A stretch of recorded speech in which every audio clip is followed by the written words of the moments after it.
Hey, how are you guys? It's Mr. Hagen, and I am here to share with you a few more chapters from Among the Hidden by Margaret Peterson Haddix.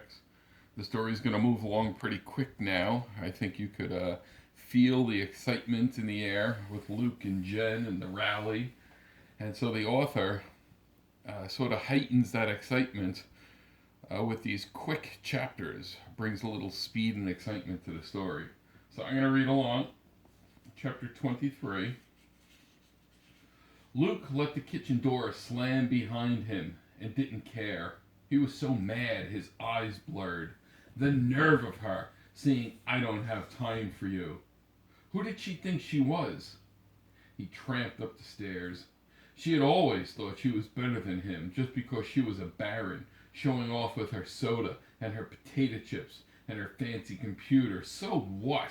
It didn't mean she was special just because her parents had lots of money. It wasn't like she had earned it or anything. Who was she anyway? Just some dumb old girl.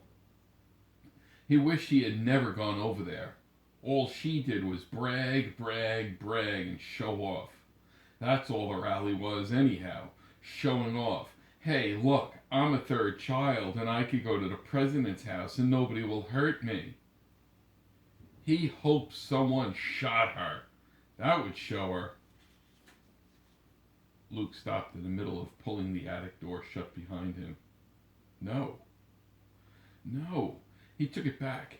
He didn't want anyone to shoot her. His knees went weak, and he had to sit down on the stairs. All his anger suddenly turned to fear. What if someone did shoot her? He remembered the sign she had asked if he wanted to carry. Give me liberty or give me death. Was she serious? Did she expect to... Ah, he stopped himself from thinking the rest. What if she never came back? He should go, if only to protect Jen. But he couldn't. Luke buried his face in his hands, trying to hide from his own thoughts. Mother found him there, hours later, still crouched on the stairs. Luke, were you getting impatient waiting for me to come home? Did you have a nice day? Luke stared at her, as though she were a vision from another life. I... he started, ready to spill everything. He couldn't hold it all in. Mother felt his forehead. Are you sick? You're so pale. I worry about you, Luke, all day long. But then I remind myself you are safe here at home, out of harm's way. She gave him a weary smile and ruffled his hair. Luke swallowed hard and recovered himself. What was he thinking? He couldn't tell anyone about Jen. He couldn't betray her. I'm fine, he lied. I just haven't been out in the sun for a while, remember? Not that I'm complaining, of course, he added hastily. Hiding again.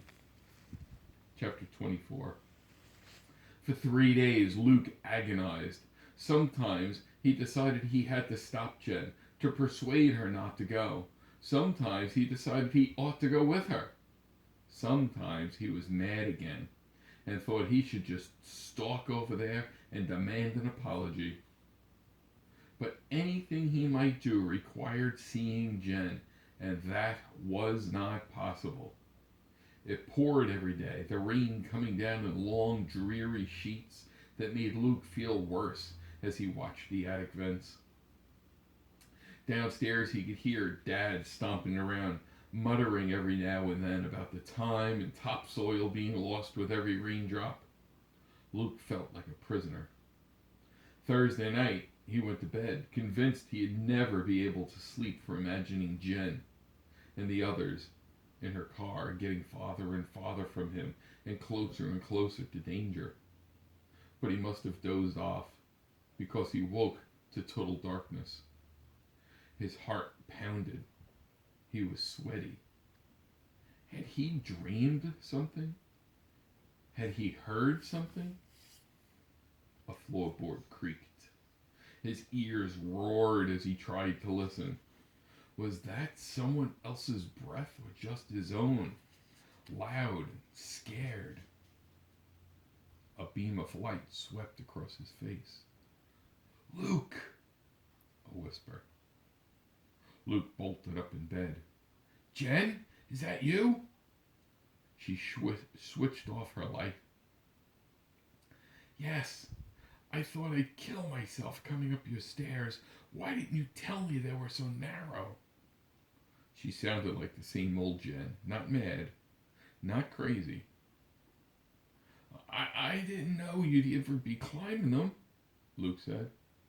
It was insane to be talking about stairs now, in the middle of the night, in his room. Every word either of them spoke was dangerous. Mother was a light sleeper, but Luke was delighted not to be moving on, not to be talking about what Jen had really come to talk about. Your parents didn't lock the doors, Jen said. She seemed to be stalling too. Guess I'm lucky the government's outlawed pets. Didn't farmers always used to keep big guard dogs that would chomp people's heads off in one bite? Luke shrugged. Then he remembered Jen couldn't even see him in the dark. Jen, He wasn't sure what he was going to say until he said it. I still can't go. I'm sorry. It's something about having parents who are farmers, not lawyers, and not being a baron. It's people like you who change history. People like me, we just let things happen to us. No, you're wrong. You can make things happen. Luke sensed rather than saw Jen shaking her head. Even in the dark, he could visualize her precisely cut strand of hair bouncing and falling back into place. I'm sorry, she continued. I didn't come here to harp at you. This is dangerous, and no one should be unwilling. I was too hard on you the other day. I just wanted to say, you've been a good friend. I'll miss you. But you'll be back, Luke said. Tomorrow, or the next day, after the rally, I'll be over to visit. If your rally works, I'll be walking in the front door. We can hope, Jen said softly. Her voice faded away. Goodbye, Luke. Chapter 25. Luke lay awake the rest of the night. At first light, he got up and quietly scrubbed away the mud Jen had tracked in and up the stairs. Trust her not to think about mud. He fervently hoped she had thought of all the details about the rally. Luke was just finishing the last of the kitchen floor when he heard the toilet flushing upstairs. He hid the muddy rags in the trash and scrambled back to his place on the stairs just in time to meet Mother coming down. Morning, early bird, she yawned. Were you up during the night? I thought I heard something. Yeah, I had trouble sleeping, Mark said truthfully. Mother yawned again. And you're up early, feeling okay? Just hungry, Luke said. But he picked at his food. Everything he ate stuck in his throat. And the rest of his family left. After the rest of his family left, he risked sneaking over and turning the radio on low. There were weather reports and commercials for soybean seeds and lots of music. Come on, he muttered, keeping one eye on the side window watching for Dad. Finally, the radio voice announced the news. Someone's cattle had gotten out and caused a minor car wreck. Nobody hurt. A government spokesman predicted a poor planting season because of all of the rain. Nothing about the rally. Dad came back toward the house. Luke snapped off the radio and bolted for the stairs. At lunch, Dad forgot to turn the radio on, and Luke had to remind him. The announcer promised a big story after the commercials. His sandwich gone, Dad reached over to turn the radio off. No, no, wait, Luke said. This might be interesting. Dad harumphed, but waited. The announcer came back. He cleared his throat and declared that new government statistics proved last year's alfalfa harvest had set a record for the decade. It was like that for days. Luke kept waiting, desperate to hear anything. But the few times he could get to the radio, it said nothing. Every time Dad left the house for any length of time, Luke switched on the light by the back door, his old signal to Jen. He stared so hard, willing her answering light to go on, that he thought he would go blind. But there was nothing. He took to watching her house as obsessively as he had when he had first discovered her existence. There was no sign of her. The rest of her family came and went as usual. Did they look sadder, happier, worried, at peace? From a distance, he could not tell. He got so desperate he asked Mother if she had thought about going over to visit the new neighbors, to welcome them to the area. She looked at him as if he were deranged. They've been there for months.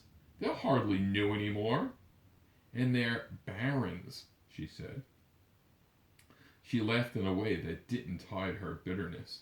Believe me, they don't want us visiting. And what was she supposed to do? Say, nice to meet you. Now tell me everything about the child you never talk about? After a week, Luke did feel deranged. Every time anyone spoke to him, he jumped. Mother asked him, "Are you all right?" So many times he took to avoiding her, but he couldn't just sit in the attic waiting. He paced, he fidgeted, he chewed his fingernails. He came up with a plan.